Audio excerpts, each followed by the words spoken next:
It occurred to me that I have been doing selfies all wrong. All wrong. I feel like a bonehead. I've just been smiling at the camera, smiling away, looking cheesy, when I should have just let my natural state do its thing. That would have been very powerful and very potent.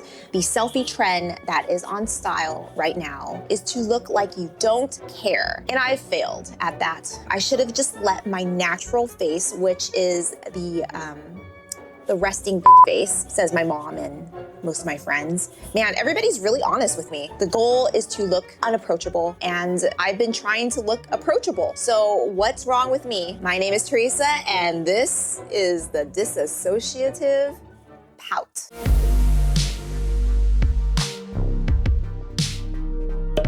Welcome, friends, to my chaotic corner of the internet where I chat about whatever I want. And today we are going to talk about nihilism and selfies. We have a lot to unpack here. But before we dive right into the meat of things, before we can fully comprehend the dissociative/aloof pout, we need to take a tour of the selfie face pose.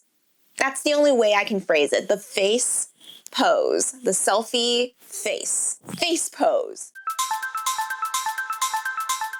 In the early 2010s, duck face reigned supreme. You may recall it in a Scene Kids profile picture on MySpace. You may recall it in the early days of the Facebook profile picture. You may recall it in a photo bucket dump, and you may even recall it on Flickr. Though I think boomers love the Flickr, don't they? Flickr is more of a place where boomers like to dump their photos of landscapes. So maybe you won't ever see the duck face on Flickr, but you would definitely see it on MySpace. Did you have a MySpace? I did not have a MySpace because I always thought that the layout was so hideous. People plastered their photos all over the background, and there was like the music.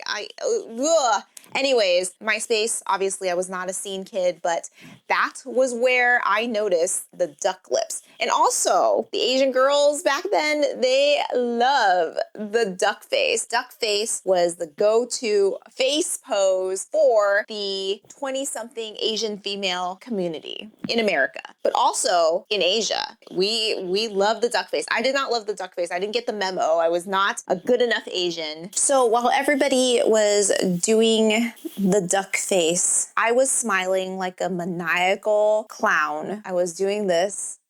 When I was a child, my mom told me not to smile because she said I had an ugly mouth.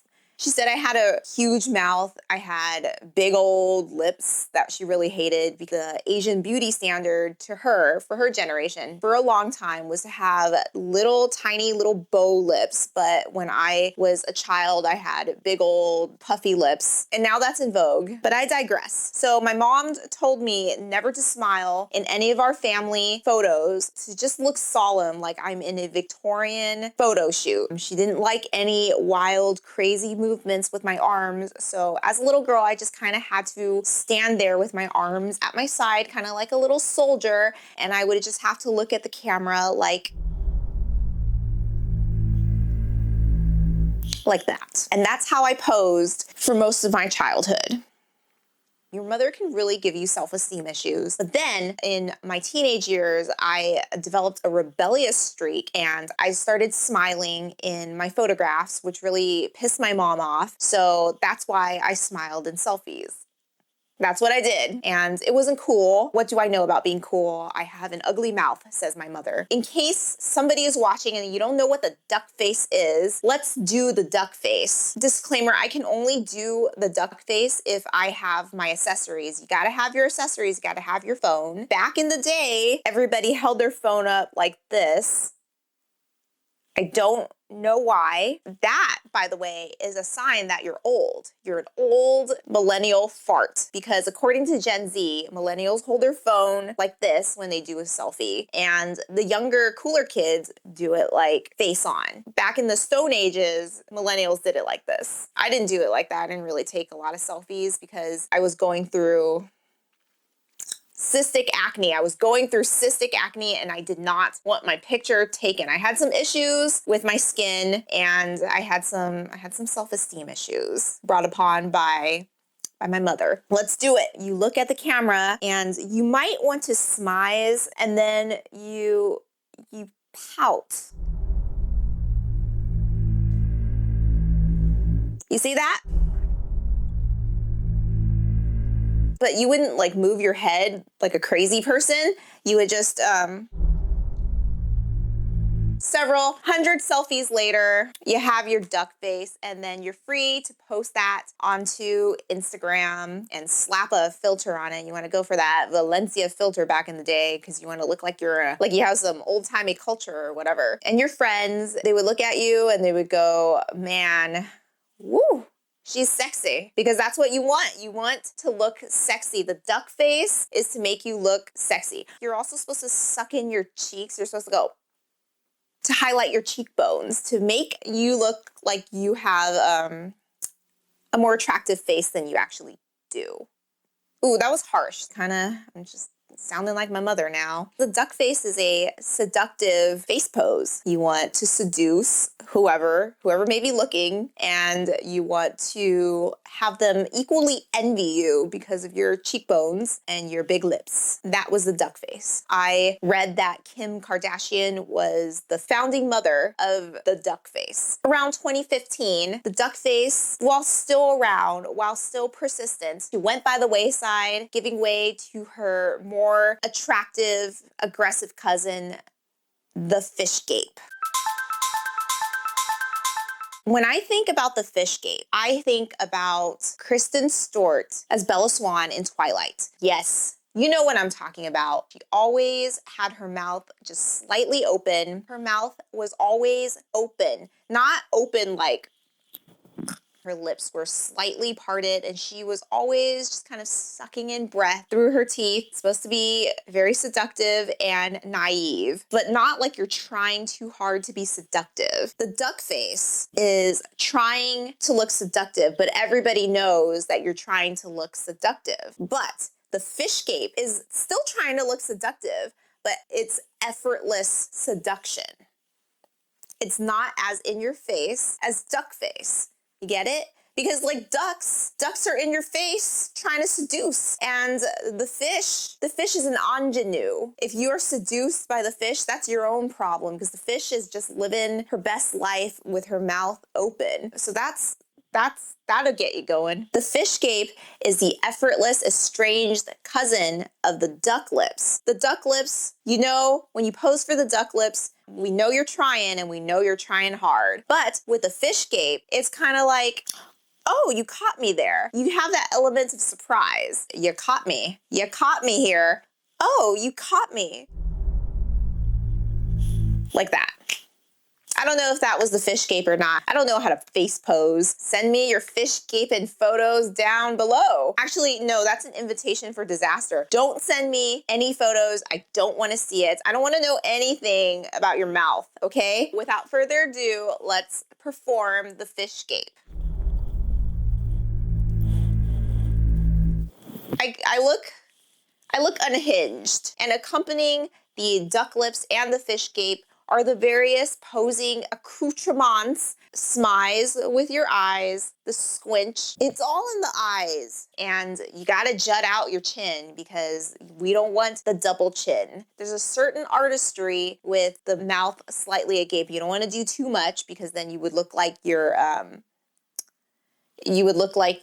mom and dad were first cousins, but you want to do just enough to show a nice tooth. And it would also help if you apply some lip gloss on your lips so that you don't have like very chapped, crusty lips as you're fish gaping. We have the duck lips, we have the fish gape. There's an underlying message of a come hither stare, and there's a underlying message of envy me, I'm beautiful, I suppose. So the fish gape, duck face, very seductive, very alluring, very bewitching, some may say. There's also the dirt face, which I'm a master of. The fish gape. Yes. That'll get you going. So let me know if you have ever performed the duck face or the fish gape selfie. We are moving on from this very informative history lesson of the selfie face pose to the meat of things. We're moving on to the dissociative pout, which is very popular right now. As always, I don't think it's anything new, and it ain't that deep. Let's go. The dissociative pout, or as I personally like to call it, the aloof look. It is the cool girl trend of 2022 and beyond. Who knows what will come after the dissociative pout? But for right now, if you want to look cool on social media, if you want to look like the it girl, you have to look like you are dissatisfied with everything. You have to look like you are dissatisfied with life and you just don't care. You don't want to try. That's what we're going for. We're going for effortless indifference. You know, with everything I talk about, it's really not that deep. There's nothing beneath this iceberg. There's just floating ice, but there's no berg. You know what I'm saying? I don't know if you know what I'm saying, but if you're cool, you probably don't care. So the characteristics of a dissociative pout, you want a poofy, puffed out lip, stretched out in a dissatisfied frown. You are never satisfied because, you know, it's not cool to like things. You want wide eyes captured mid-roll or a dead-eyed, dead doll-eyed, lobotomy chic stare. It's all a performance of detachment. To look as though you were captured on camera right in the middle of your dissatisfaction with the world. The goal is to perform sullen detachment. At some points you may have feelings, but now you're having kind of a out-of-body experience. You've seen it all, you've done it all, you've been around the block a few times, and nothing surprises you. You have a world-weary cynicism. Much like me. Actually, you know, I am living this dissociative pout. I'm not pouting, but I'm pouting inside in my soul, but I am dissociated. You know, at some point where you just stop caring anymore. You know, the people who do not care anymore, at some point in their life, they cared a heck of a ton, and that was me. I cared a heck of a ton for this world, and now I am detached, and this whole face pose, like my life is this face pose. I see my life in that dead-eyed lobotomy chic face pose. Lobotomy chic.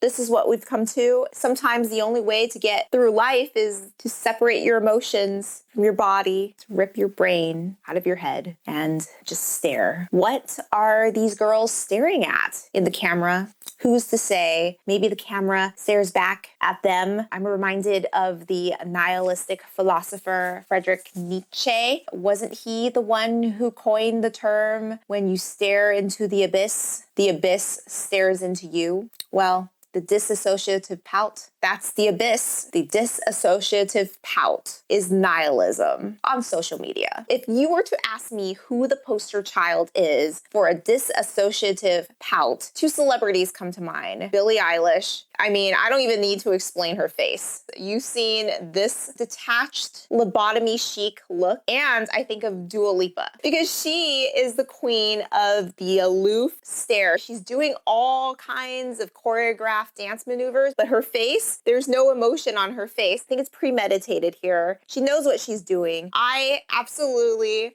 love it. The sheer lack of emotions on her face as she's dancing is kind of cool. It's very endearing to me, and I'm a fan. So we have Billie Eilish's face, we have Dua Lipa's face. Notice the stoicism. Another instance of this dissociative pout is the 2007 American Apparel fashion ads. Do you remember those ads? They were considered to be pretty risque, pretty spicy. The CEO was reported to have taken these photos, and the models were not professional models per se. They were just employees working in American Apparel stores. There was a lot of controversy about the power balance of if you were a part-time worker in American Apparel and the CEO approaches you to pose in undies with your legs open, do you say yes or do you say no and risk losing your job? I recall that all the models in these ad campaigns looked very dissociative,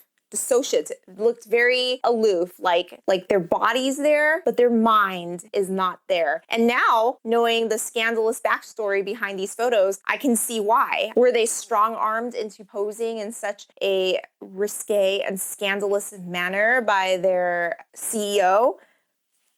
Perhaps. There is definitely the suggestion there. So if you find yourself in a position of modeling scantily clad clothing or in some suggestive pose, not necessarily against your will, but you don't really enjoy doing it, but you feel like you have to, you're kind of pigeonholed into it, I think you would definitely remove your mind from your body. It's kind of like, and this is the first thing that jumps into my head. Remember the Les Mis movie? Remember when Anne Hathaway's character Fantine had to become a prostitute while she was doing her job? Very dissociative face. Her body was there, but her mind was elsewhere. That's a suggestion for why one is dissociative in the face. 3, 2, 1. The dissociative face pose has been a staple in high fashion photo shoots. That is what distinguishes high fashion from commercial catalog. I don't know about you, but I grew up watching America's Next Top Model, and they always wanted their girls to look aloof. And if you're caught smiling, if you're caught doing a cheesy grin, oh, the judges would drag you through the coals. If you've ever paged through any photo spread in Vogue, in Elle, in Harper's Bazaar, models, beautiful clothing, but looking incredibly dissatisfied, sullen, no emotion. That's what we want. I think that is our society's judge of true beauty, that you're so beautiful and you're so fortunate to wear such beautiful gowns in a broken down warehouse, but at the same time, you don't care, because caring implies that you're just trying too hard. The underlying message, as I see it, in my opinion, is that the more things you have, the more designer items you have, the more beautiful you are, it is always considered cool to not appreciate it. It is considered cool to not appreciate being beautiful, being 6 feet tall. That's short girl jealousy speaking here. To be surrounded by luxury purses, luxury cars, mansions, the jet-setting lifestyle, but to look like you've seen it all, you've done it all, you're world-weary, you're cynical, you're sullen. It's considered cool to look like these things that normal people don't have is part of your world, part of your norm, and you're not really grateful for them because they're part of your everyday routine. So once you've achieved it all, what else is there? And now we get into weighty existential issues, and if you get into weighty existential issues, that separates you from the rest of us mouth breathers who just want to look good, to have a nice house, car, lifestyle, what have you. You are above that. You already have that, but now you want philosophical, existential balance. And that, in a nutshell, is a deep, maybe too deep dive into the dissociative face pose. You have it all. Being excited is uncool. What else is there? All that's left is existential rabbit holes. In that vein, that is why Americans and maybe other Europeans think the French are so cool. The effortless French girl chic look, you know, of the model off-duty look. This is what I'm talking about. The French model off-duty. She's wearing a casual pair of jeans. She's wearing her ballet flats, maybe sneakers, button-down shirt, oversized boyfriend shirt, because her boyfriend's also a model. Her hair is just gently mussed up. She has no makeup because she doesn't care, because she's genetically gifted. She doesn't need to zhuzh herself up. All this whole package, it comes naturally to her. She kind of lounges around with her espresso, smoking away. Cigarettes and lung cancer doesn't really apply to her. She doesn't have a care in the world. She's bored by it all. She's seen it all. At the same time, she cares a lot. She cares a lot about her own existence. And that, in essence, is the model off-duty, effortless French girl look paired with a dissociative face. It is also the backbone of many a French movie, which I have somehow seen. I'm sorry if you're French and you're watching this. The French, your movies don't ever end happily because happy is just uncool, right? Because happy is so American, so gauche. It has to end in bitter disappointment. A balloon floating into the air. Where it goes, nobody knows. But we all know, give it time, the balloon will just deflate and plummet down to earth as so much trash. Why have I watched so many French films? I blame Roger Ebert. As a child, I used to read his reviews. He made me pretentious. I enjoyed being pretentious as a teen. I watched a ton of French movies, French New Wave movies, Breathless being one of them. And that ended very tragically. Spoiler alert, he dies. She doesn't die, but he dies. I watched this 1995 French retelling of Les Miserables that took place in World War II. Well, you know how Les Miserables end, the main character, he dies too. Recently, I watched The Portrait of a Lady on Fire. Spoiler alert, they don't get together. The only happy French movie I can ever recollect is Amélie. And that's why it became so popular in America. And in America, the good guy always wins. We blow stuff up. Sometimes it's a CGI slugfest. There is no weighty existential issues in American movies. In fact, we don't want that. We're too dense for that. Not the case in French movies. Okay, we can conclude from my rambling sojourn that most European movies end in a depressing manner. Tell me why. If you are a film student, if you are into European cinema, particularly French New Wave cinema, tell me why your palette is so depressing.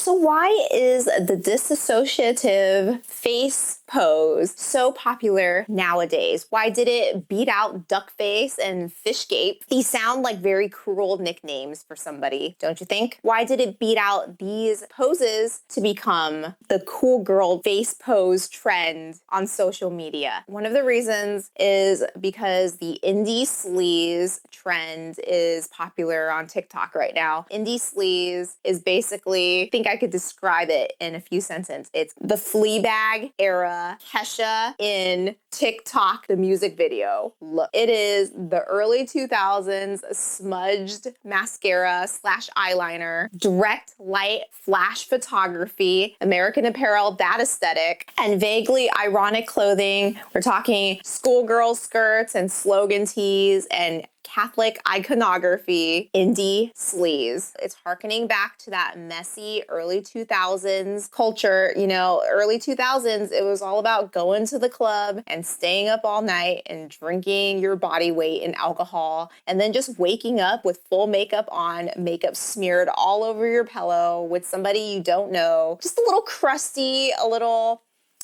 sleazy. That entire look now once again romanticized. We're harkening back to the 90s. If you recall the 90s, heroin chic, that messy grunge culture. Interestingly enough, I'm currently reading The 90s by Chuck Klosterman. He says that in the 90s, it was considered cool not to care. In the 90s, so many dissociative face poses, the heroin chic movement with Kate Moss. Look at her face. She is not pleased by anything. Fiona Apple. Oh my God, she is like the poster child right now. She's having a bit of a resurgence. I've been a bad girl. She's got the face. She's got the big eyes. She's got that lobotomy chic stare, heavy lidded bedroom eyes. And then the comic Daria, she just had it with the world. She suffers no fools. That's what we're going for. That's what we're trying to rejuvenate, to bring back into the lexicon right now. We are not pleased by anything. And woe is you if you look like you're too excited. What is this reaction against being excited for things? Well, for the past decade, we've just been inundated on social media with people who look like they're too excited for things. And we've had it. We've been swarmed with your first generation blogger slash influencer. You know what I'm talking about? This is what I'm talking about right here. So with everything, there is a reaction. In the 90s, we didn't care. In the early 2000s, we also didn't care, but we were more crusty about it. And in the 2010s, the culture was to care. But that lifestyle, with its performance of perfection, with its post-process retouched photos, elaborate international jet-setting trips,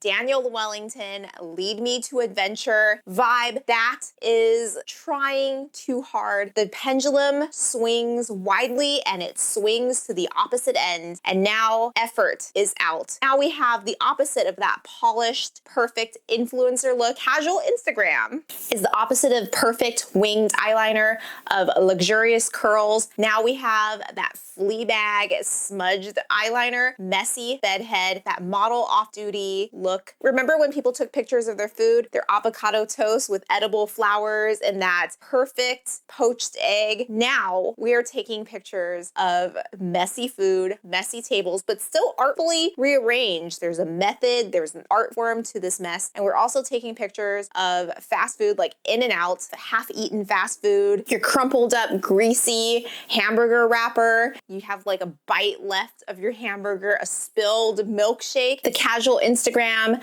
the dissociative face, pout. It is the antithesis of the smiley aesthetic that has dominated social media for so long. We have graffitied storefronts, untied shoelaces, straight-faced selfies. We're not holding it up here, we're holding it here, and we are not looking pouty. We're just looking like we don't care. Maybe you want to take a picture of your messy red hot Cheeto stained fingers. Your photo cannot have too much meaning or effort. That, my friends, that is the art of casual Instagram. But don't think it's called casual Instagram and you're just taking a picture of what amounts to trash and blurry photos, disposable camera-esque photos, that it's not curated. It is curated, because the dissociative influencer, the casual Instagram, requires tons of curation, just as much curation as perfect Instagram. We don't want posy. You want to show these images of your life because you're living it. You're not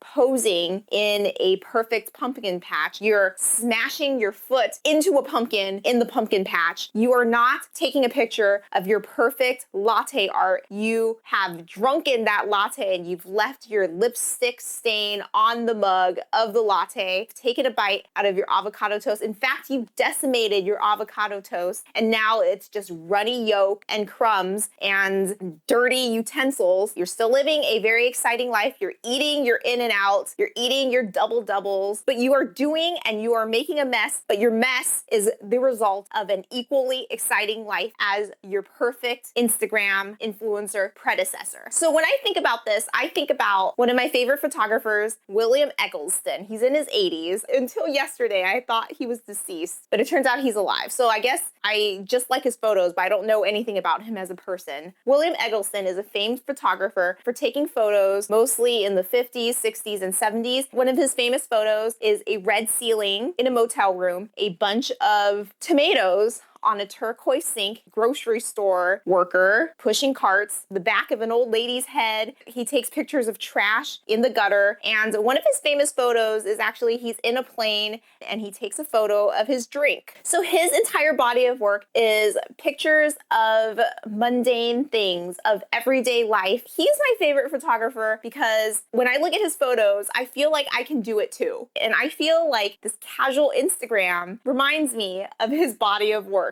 We're just taking pictures of trash. And I've been going around lately, it's my new flavor of the week. I've been going around and just taking photos of random stuff around the house, some dirty socks in my shoes. It makes me feel like I have a little bit of William Eggleston in me. So I'm actually really digging this casual Instagram. I, for one, am kind of sick of looking at everybody's perfect pictures on Instagram. It doesn't make you feel good about your life when you don't get to go on vacation and then you see people feel jet setting around the world. It gives you that sense of FOMO. And when I look at casual Instagram, it actually makes me feel better because I too can take a picture of dirty socks and I too have gone to In-N-Out. But then on the opposite spectrum, I've read criticism that casual Instagram, while still performative on social media, is maybe even more harmful than perfect Instagram, because while you're taking pictures of imperfect things, you're still curating a story. You're still posting the highlights of your life. And that makes people feel even worse because you're going out and eating that In-N-Out. You're going out and going on vacation, though that vacation may not look perfect, but you're still going out on vacation. You're still in a pretty nice apartment, even though it's not a perfect millennially decorated apartment, but you still have the square footage. So it's like you're living life, you're living it imperfectly, but then to the casual viewer, it fools them into thinking this is even more real than perfect Instagram. We all know now that perfect Instagram is curated, it's fake, never believe what you see online, it's posed, the Instagram versus reality photo where somebody's got a perfect corner in their room and then they turn the camera and their house is a mess. With casual Instagram, you look at it and you think this is real for sure and this person's living a life for sure. Why am I not doing that? All in all, I prefer casual Instagram because it's very achievable to everybody. But if it hasn't already, it will quickly morph and mutate into making people feel bad about themselves. Because isn't that what it all comes down to in the end? The internet making people feel bad. While researching this topic, there was an article I came across by Emmeline Klein, and it's called "The Smartest Women I Know Are Dissociating to the Next Generation of Cool Girls, the Honest Pursuit of Attention." Whether it be through 2016 style makeup or contrived selfie poses, reads as desperate. And to them, dissociation is better than desperation. So the duck face was the girl boss who got down on weekends. The dissociative pout is a detached feminist with an ironic meme page. She still cares about being sexy, but knows there is nothing sexy about caring too much. And in times of chaos and fear, a descent into nihilism makes sense. Yes, we are definitely living in a time of discord and chaos, so why not just detach yourself from it all? If you care too much, you'll drive yourself mad. So the cultural solution is to not care at all, or at least look like you don't care at all. I thought this would end on a depressing note since we are talking about performative nihilism on social media, which never bodes well for anyone, but it actually kind of cheered me up. It has justified the fact that I am living a nihilistic existence, kind of like a French New Wave movie that doesn't end well. I am basically living the aloof face pose. The aloof face pose, that is a symbol for my life. So let me know what you think about that. And if you got this far, please drop me a duck emoji or fish emoji or some lips. Drop them all, drop them down, so I know that you're committed. You're committed to the nihilism I bring to you. So you know what to do. You see that subscribe button right there? If you were to caress it and then push it to subscribe to my channel so you get more of this thrilling content. If you like this video, you see that like button? You want to hit it. That's it. That's it. That's my video. Goodbye.